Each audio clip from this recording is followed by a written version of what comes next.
आ रहे हैं। मनप्पुरम 4.5% का ब्रेकआउट इसमें आते हुए दिख रहा है। जबरदस्त तेजी में इस समय ये काउंटर दिख रहा है। एक बार जरा वागले साहब से इस पर राय लेनी है। वागले साहब, मुथूट 2 दिनों से अच्छा दिख रहा है, मनप्पुरम में आज एक अच्छी मूव आ रही है, जरा इसका एक बार चार्ट देखें sir.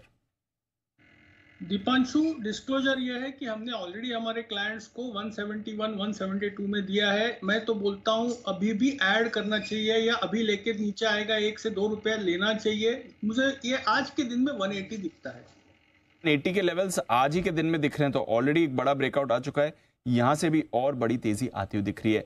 But flavour of the day, flavour of the season इस समय आईटी है। वायदा कारोबार के 10 स्टॉक्स देखेंगे, उसमें से 8 टॉप गेनर इस समय आईटी स्टॉक्स दिख रहे हैं। इंडेक्स भी जबरदस्त तेजी में लगा हुआ है।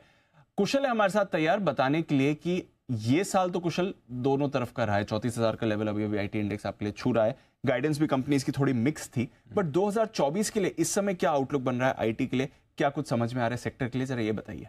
बिल्कुल दीप, तो गाइडेंस रिवर्सल की भी तैयारी हो सकती है, तो ये एक बहुत बड़ा स्टेटमेंट है। बट ऑफ कोर्स अब यही देखना है कि यहाँ पर 2024 में जिस तरह से क्लाइंट्स को लेकर जो आईटी बजट स्पेंडिंग को लेकर चिंताएं लगातार बनी हुई थी, अब 2024 में ये चीज़ जो है सुधरती हुई नजर आ सकती है। एचएफएस रिसर्च की माने तो यहाँ पर 2024 में जो आईटी बजट है 2023 के मुकाबले 9% की बढ़त आपको देखने को मिल सकती है, और 2023 में केवल 2% की बढ़त ही हमें अनुमानित थी। तो ऑफकोर्स यहाँ पर जिस तरह से हम तेजी लगाकर चल रहे हैं, 2024 में आईटी बजट्स फिर से सुधरते हुए नजर आएंगे। एंटरप्राइज लेवल पर जो क्लाइंट्स हैं वो अब नया पैसा अपने जो नई टेक्नोलॉजीज है, जिसमें मशीन लर्निंग है, आर्टिफिशियल इंटेलिजेंस है, उसको लेकर ये काफी एक्साइटेड होते हुए नजर आ रहे हैं, और उस पर बड़ा पैसा आगे चलकर आपको खर्च होता हुआ भी नजर आ सकता है।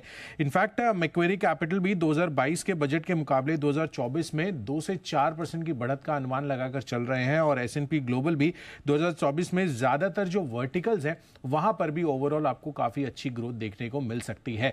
ऑफ कोर्स जिस तरह से फेड की अभी ब्याज दरें कल जिस तरह से ऐलान होते हुए नजर आए, उसके बाद बैंकिंग स्पेस में भी आपको एक अच्छा लेग अप आगे चलकर देखने को मिल सकता है। बट ऑफ कोर्स अभी थोड़ा सा बीएफएसआई को लेकर चिंताएं मौजूदा सिनेरियो में बनी हुई है, बट आगे चलकर जैसे जैसे रेट कट्स होते हुए नजर आएंगे, बैंकिंग स्पेस भी काफी ईज आउट होता हुआ नजर आएगा, और उनकी तरफ से भी बड़ा पैसा आईटी कंपनियों को मिलता हुआ दिख सकता है। साथ ही 2024 के लिए जो बड़े ट्रिगर्स बन रहे हैं, उसमें जो स्टॉल्ड प्रोजेक्ट्स थे, जो रुके हुए थे या रिन्यूअल्स नहीं हो रहे थे, अब उसकी साइकिल वापस से शुरू होती हुई दिख सकती है। और साथ ही यूरोप के मुकाबले नॉर्थ अमेरिका में रिलेटिवली ज्यादा आउट परफॉर्मेंस, ज्यादा रिकवरी तेज आपको देखने को भी आ सकती है। तो काफी सारे जो ट्रिगर्स हैं आईटी कंपनियों के लिए अब बड़े लेवल पर अच्छे या फिर एक टर्न अराउंड के हिसाब से आप मानकर चल सकते हैं 2024 के लिए।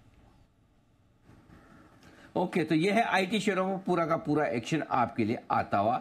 इस पर करिएगा फोकस जरूर। आईटी पर हम बुलिश है, लगातार बुलिश है, और हम बार बार करें कि आईटी शेयर में गिरावट में पैसा लगाने का वक्त है। चिंता न करें, डरे ना। आज का डार्क हॉर्स सबसे तेज दौड़ लगाता हुआ आईटी एंड आईटी।